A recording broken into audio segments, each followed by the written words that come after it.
to SteamLUG Cast. This is episode 1 of season 4. We're recording this on the 8th of January 2016. With me, I have Hero Hello. and Dorita, Hello. and my name is Bean. So, why don't we start with what we've been playing? Hero?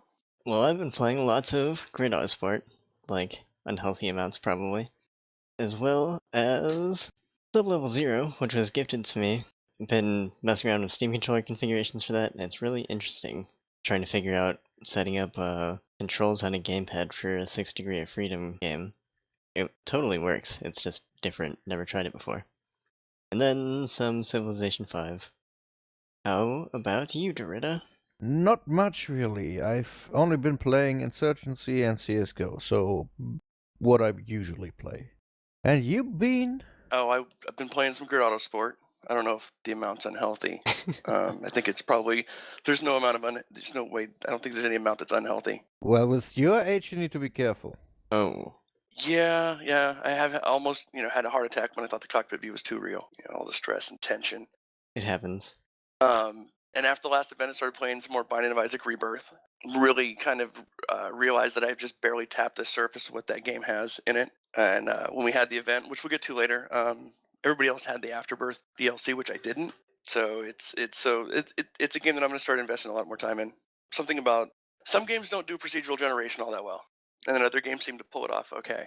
And this is one of those. I think it's got a pretty good balance between creating the levels for you and screwing the player over.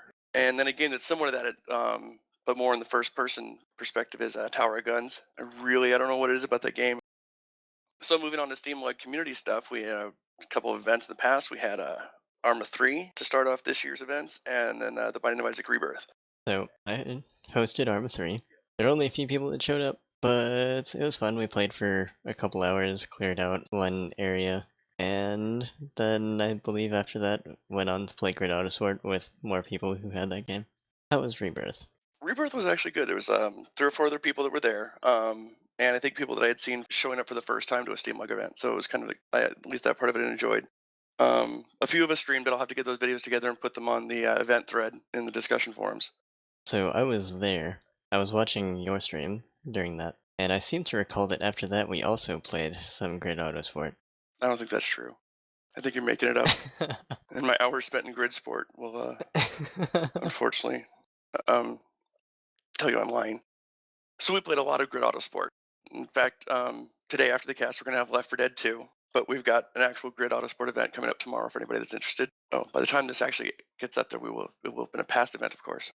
Followed by Dataless No Escape, which is kind of a top-down Quake 3 arena style shooter.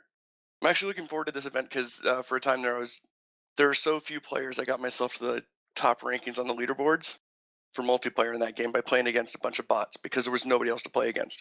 So it's going to be exciting to actually play against humans who can probably kick my ass easily. And then we're going to follow that up with Awesome Knots. Going on to other happenings within the community. The SteamLUG GS5 US game servers, which are hosted by Telly, or Kissack on IRC, has been upgraded to new and fancy hardware with giant heatsinks. And you can see the official announcement. Giant heat sinks the size of a baby's head. There are pictures that prove it. Moving on to Steam and Valve news, the HTC Vive has a new version, the Vive Pre, which is another developer release that has new and fancy hardware. So the biggest change is they've added a camera to the front that has depth sensing and color that can be used to communicate information about your environment while you're wearing the headset. You are bumping into the wall, idiot. Stop bumping into the wall, idiot. Right. So previously, it would show a blue grid in your way whenever you would start to approach the wall. Now you'll actually start to see the wall fade in, which is pretty interesting, as well as being able to tap a new button on the controller to switch between seeing the camera view and the game. That way, if you wanted to take a sip of your drink, you could see where your cup is, or anything else like that, grab onto a steering wheel or sit down on a couch. Or when you get interrupted, can awkwardly look at the person interrupting you while they cannot look you into the eye and think you're lost to the VR world forever. Right, exactly. This also came with a redesign of the ergonomics, so shaped a little better and looks less like a prototype and more like actual hardware that people would use. As well as the controllers having a dual stage trigger like the Steam controller, and the haptics like the Steam controller. And some other improvements. We now know that the gasket that presses against your face on the headset is going to be replaceable with different shapes. So it will come with 2 of them. That way, if the one that's on there by default doesn't fit your face very well, you can swap it out. And if that one doesn't work, you get a new face. Yeah, which those, they didn't say when those would come in stores, but in case anyone did not know already, this was previously going to be released in 2015, but they delayed it because of some breakthrough and did not tell us what that was. They said we would know at CES. Now that it's CES, we know that it's the camera. Apparently this is big enough that they decided an April release, and losing their advantage of first consumer-ready VR was worth it for the camera. So we'll see how that goes. I think it's going to work out pretty well, actually, since you mentioned it. It's, that the more the long-term strategy than worrying about getting out there now and making sure you sell a bunch of units. I'm very excited for it, but I don't know that I'll afford it, so might have to wait anyway. But their technology is just so... You know anyone who's buying kidneys? You know, I could spare one. I could probably spare a lot of things. I don't need my legs, but for VR I do. Damn it. Ah, I mean, if you sell an eyeball, then you could just get it in 1 dimension and only buy half the headset, right? Or 2 dimensions. I could just strap my smartphone to my face then. But the head tracking isn't the same. that's coming too, isn't it? Yeah, that stuff exists already. Oh, right. So, Valve has explained their caching issue over Christmas, and it's pretty much exactly as we told you. They tried to mitigate the DDoS with caching adjustments, and you got to see some other people's pages. There wasn't anything more to it. It could have leaked shipping addresses, full names, last 2 digits of credit card data, sometimes a phone number or email addresses. Account names. And account names, and that was about it. Nobody could do anything with it, and, well, at least they finally addressed it way too late, and after everybody was slapping them around the bus all the time about it. So, yeah. Yeah. Good on you, Af. Next time, try it when stuff is actually happening, or really, really shortly after. I think there was a bit of a delay there, but I think it was also important that they take the time to assess the entire situation and address it as a whole rather than just responding to the particular fires they were dealing with at the time. Also, if this did turn out to be something upstream, they have to work with them to determine what they can actually say about what happened. Yo, you can do both. You can say, this is happening, we are working on it, probably nothing has happened, more infos later, which they didn't do. Absolutely. Absolutely agree with that. They could have, and hopefully, I mean, it doesn't seem like they've ever learned from a situation like this, so maybe they will this time. And in our final bit of Valve news, Mark Laidlaw has left Valve. He was a very prominent writer figure for Half-Life 1 and 2 and Dota and probably some other Valve games. So this is a bit of a moment, as Half-Life 3 is not yet out, but one of the key writers for Half-Life, the franchise, is not with Valve anymore. I think that's because the whole story's been written, and he's done. He's moving on to something else finally. You wide-eyed fool. I know. And Valve is just trying to shoehorn the VR angle in right now, that's all. He was also considered to be older at the time that he started in Valve, during development of Half-Life 1. Excuse me. So, this is actually a retirement from Valve, not so... I mean, that's the way it's worded, at least. Not just a leaving or fired or anything like that. Well, if you have been with Valve so long, you're probably stinking rich by now and can call it retirement anytime you want. At least I hope that for him. I mean, that multi-billion-dollar company that has become Valve should treat their early cronies good. Well, he said that he wanted to pursue other writing interests and get back to the core of what he learned instead of... Marvel Agents of S.H.I.E.L.D. / fiction. Maybe. Alright, so moving on to tech news. So AMD is announcing Polaris GPU architecture. Translation to English for anyone? From anyone? It's a next generation of the GCN architecture in 40 nanometers with some cool stuff. Well, it's just their next generation of graphics cards. Lots of buzzwords in that announcement, but well, the important stuff here really is moving down the processing node, next iteration of HBM, HDMI 2.0 finally, and DisplayPort 1.3, so they have put their plugs up to snuff. It will be coming in mid 2016, and hopefully those should be the drivers, the graphics card that are finally really in tune with AMD GPU. If they stick to their original plan, which was like the second last generation was the first ones that would even work with the driver. The generation after that, the Fury GPUs would be the first ones to actually benefit at all, and this should be the card generation that actually is made for that driver, and I hope they stick to that and actually deliver. Oh, you wide-eyed fool. In addition, they've been touting their vast power and heat improvements over previous generations of hardware, as well as even NVIDIA's video cards. They've been saying that the power consumption is 50% lower under certain loads. Under certain loads. Right. Obviously, being a much smaller process is going to have those improvements anyway. But if this is well supported on Linux, as we can hope, really exciting. And AMD might be able to be an actual option I can recommend to people on Linux. Now who's the wide-eyed fool? All of us. All of us. Podcast title settled now. Got it. Speaking of AMD hardware, Fail Overflow got Linux working on the PlayStation 4. So they have their own fork and some magic and did some hacking of the console. Some magic.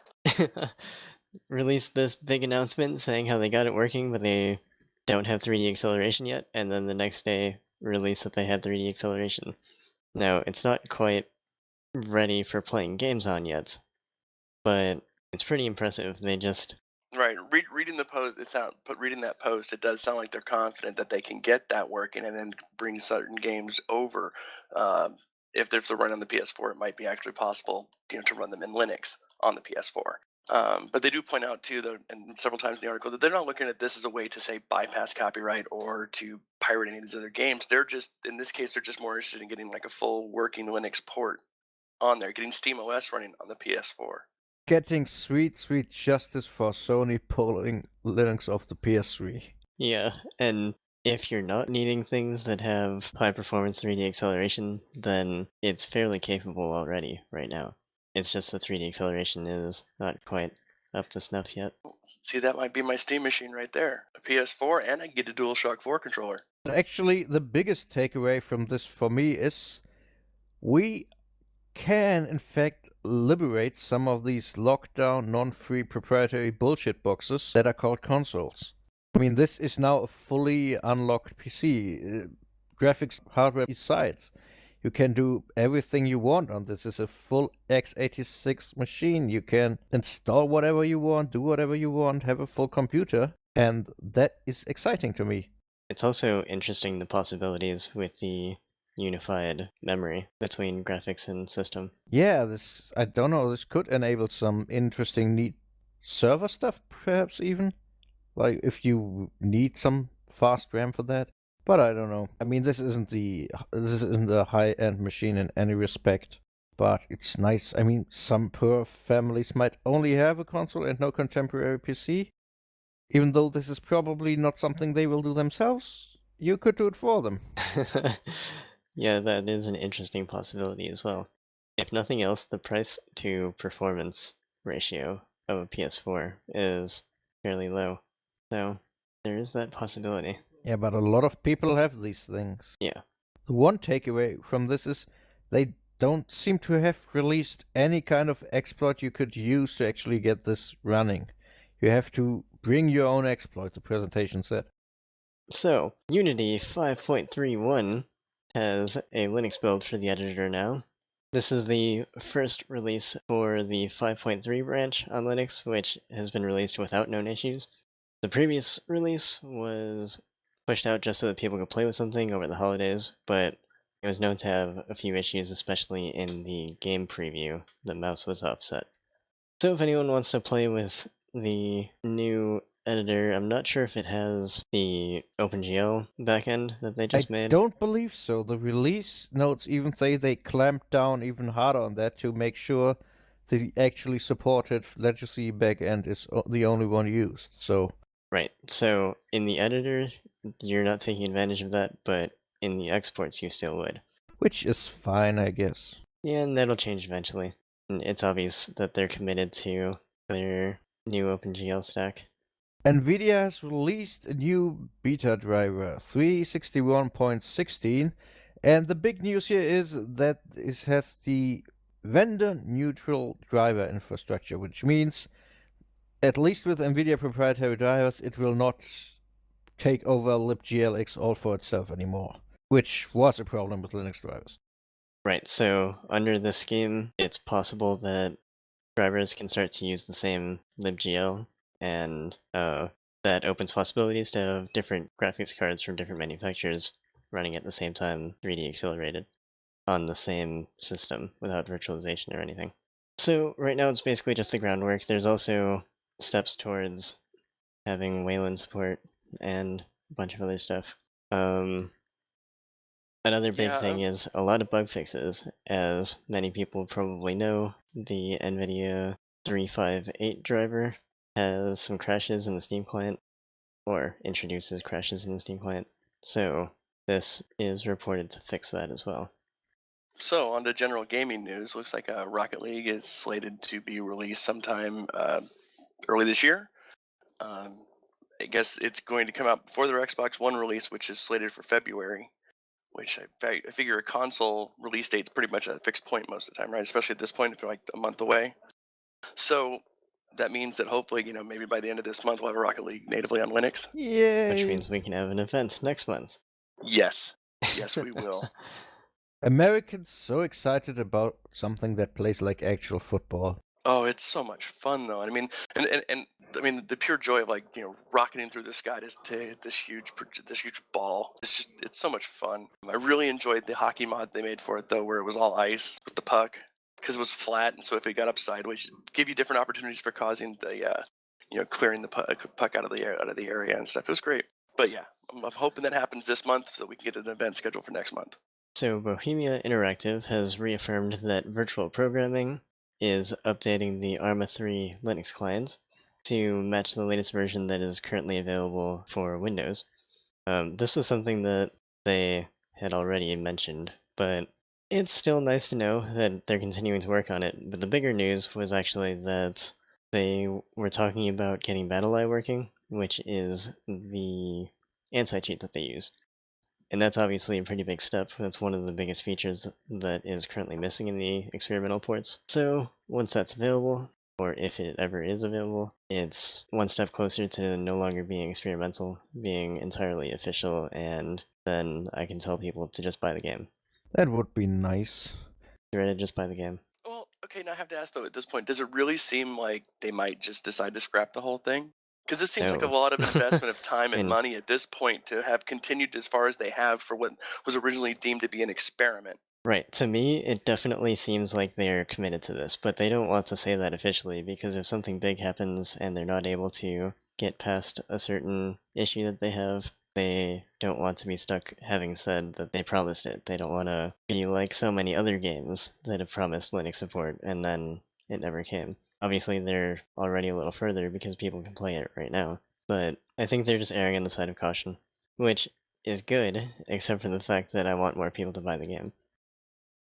CSGO has received an update, which gives us new glove and arm models for the players, as well as some pretty significant Linux updates and fixes. The game has been updated to use STL 2.0.4, which has just recently been released, and that fixes double mouse sensitivity, where mouse movements would be registered twice. And apparently that has been an issue for Oh, no one else? like ever, Right? and Yeah. casual me has not even noticed it. Yeah, that's been an issue in CS:GO since it was ported, as far as I know. And And since and I mean I've experienced it too, and I just assumed since this was my actual first experience with Counter Strike, other than observing others, that was just normal, that people got used to that. Kind of slightly interested in reinstalling it again to try it out, but we'll see. We'll see. So, improved performance during the end of match scoreboard, which was abysmal because screw Scaleform or whatever they are using. right. That just tanks my game from way, way above 100 FPS to somewhere at around 20. I've not actually tried this version to see just how big the difference is, but that was so necessary. And last but not least, something I did notice, that even after they added all the extended audio options where they had 5.1 surround sound and so on, the headphone options pretty much didn't really work, and that has been changed now. So we should have actual headphone options that work like headphones and not just like a stereo setup. Oh, so event next month? Probably. All right, Which we might want to do anyway, as that's one of the games that's hosted on Telly's new hardware. done. And TF2 has received an update that reduces memory usage on Linux and Mac, and I believe, did that also get the SDL update? I'm checking right now. I'm not 100% sure. It doesn't specifically get called out in the changelog. Yeah, but it would be sensible to do so, and not the biggest, most invasive step for either of this game, since it's API compatible and stuff. Right. We'll have to try it. You take this serious. This seems like your baby. Undertale, which was previously mentioned in the last cast, is now able to. There's a workaround where you can play it on Linux if you own it already.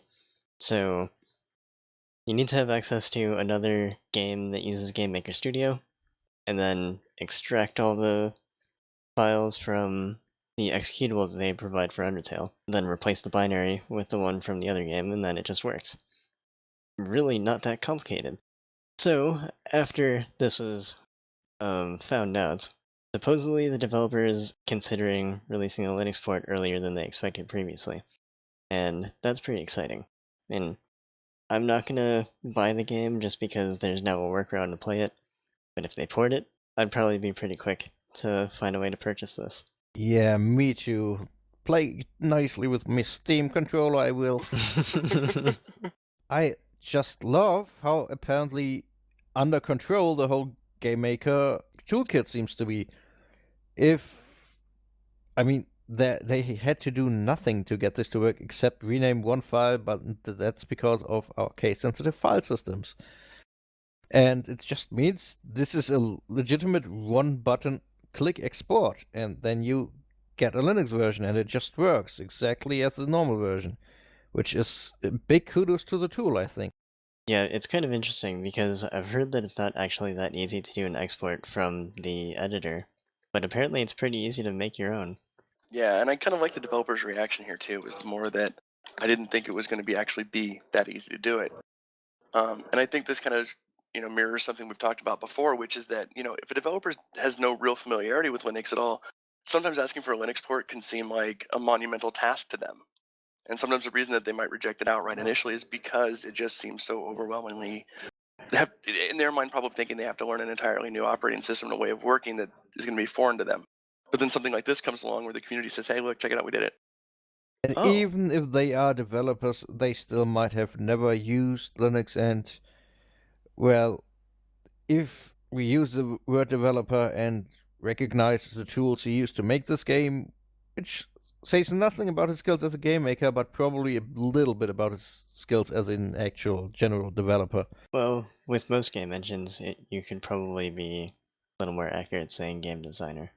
Yeah, but especially with one of these maker tools. Even though I just praised it for its quality in exporting, it's still, well, it deliberately targets people that do not want to program directly, but want to make games. Which is okay, which is super fine, but even mentioning Linux can be a legitimately daunting suggestion to these people. So yeah, let's hope it just works. Export tomorrow, game the day after that, and we are all going to be happy. Yeah, that would be nice.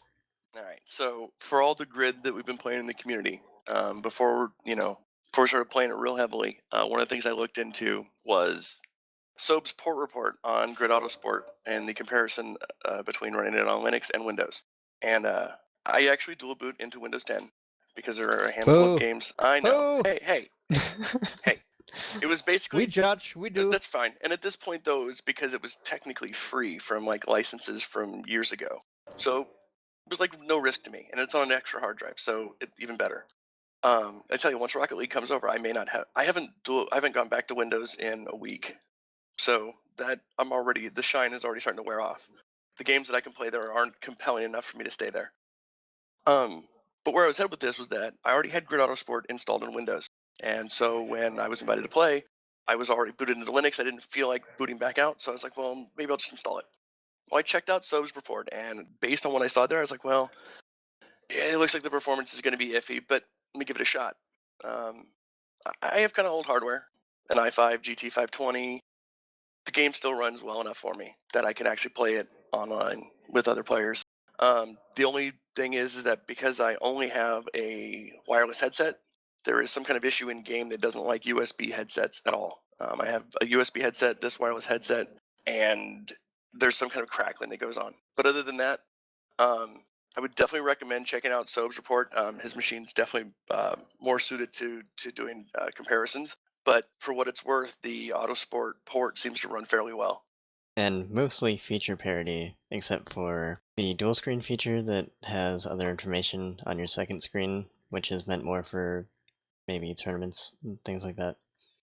And there's no touchscreen You mentioned that. steering, which is so sad because of all of us trying to play with our touchscreens. Yeah.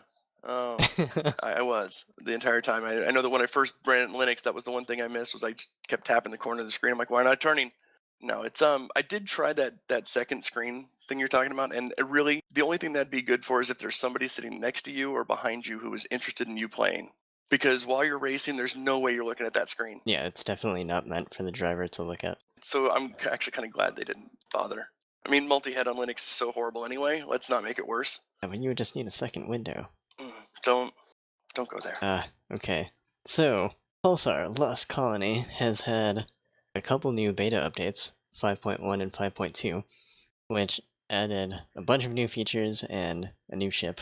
And it's awesome. I think we have an event for this at the end of the month. Yes, you should be there. I will be your captain, probably, and we will die horrible death 1,000 times over. But it will be fun, I promise. Is there a custodial role in Pulsar? I'm sure we can make one. Okay. Yeah, I'll be the guy who goes around and make sure that all the monthly maintenance is done. Well, you're an engineer then. That works. Okay. All right. Have you looked at the new ship, Dorita? No, I sadly haven't had time to spin it up. It just released, like, not even 24 hours ago. 5.1 came out, I believe, and then they pushed 5.2 to address some issues and push some more updates, I believe. That was really quick, one after the other. Right. So, the new ship has tons of cargo space, as well as, I believe it's more efficient at collecting and salvaging operations. So when you pick up the scraps. By the way, I have no sense for time. It was on the 5th, so way more than 24 hours, but yeah, seems like yesterday to me. It was only just yesterday. So, moving on to crowdfunding, some fools have decided that Tim Schafer is still worthy of their money, and Psychonauts 2 has been fully funded, with 4 days still left to go. Hooray, it's funded. Yeah, what are you guys doing? Why are you giving this man money? I mean, I get your feelings, I really do. But it's like giving an alcoholic free access to a wine cellar. You don't do that crap. Yeah, I'm kind of right there with you.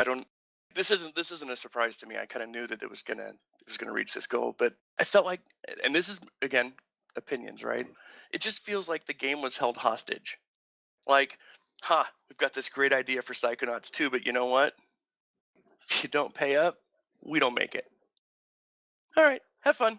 Well, and it's how crowdfunding goes. I don't feel like this was any more gummy or not than any other particular crowdfunding campaign.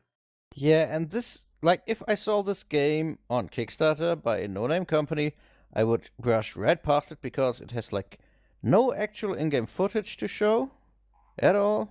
Yeah, they're basically selling the fact that they made Psychonauts Yeah. 1 and that they're Double Fine, not so much They're gameplay. figments. So you're paying for figments right You're now. paying for figments on Fig. Oh snap. Ha! Reality it? police, get in here. This is getting too screwy. Alright, well, we have to close up before the reality police come. So, be sure to mention feedback at our email, cast@steamlug.org. Talk to us on IRC, irc.freenode.net. Hashtag SteamLUG, #SteamLUG, Twitter, at SteamLUG, Google+, plus SteamLUG, and YouTube. SteamLUG. So I think that's it. Thanks for joining us. Bye, everyone. Bye bye.